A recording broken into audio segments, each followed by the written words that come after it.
baolinfo.net moo leen di jox ay xibaar yu gaaw te wóor ay journalistes yu xarañ te mën seen liggéey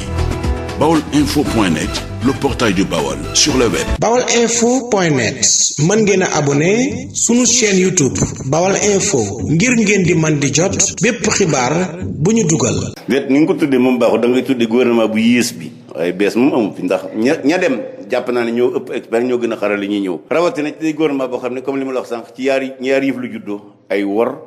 ak wax lu dul dëgg kon li ma wax sànq rek c'est-à-dire gouvernement Macky Sall bi moom. ku ci yaakaar Sénégal jëm ci kanam yaa ngi ci erreur. waaw gouvernement wor la ak wax lu du dëgg. Macky Sall mi ngi war ñi mu àndaloon ak ñi ko faloon yaakaar ne day liggéey te liggéeyut ak ki nga xam ne moom daa waxoon loo xam ne da ko waxeet.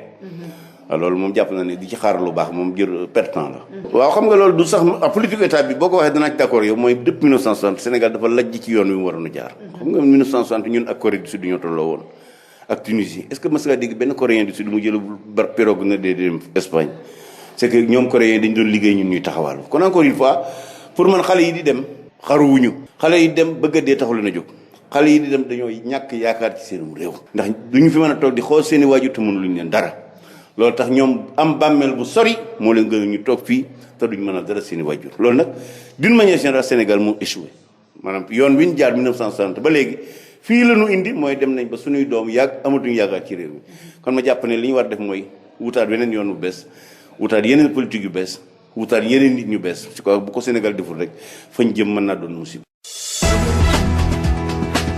baolinfo.net moo leen di jox ay xibaar yu gaaw te wóor ay journalistes yu xarañ te mën seen liggéey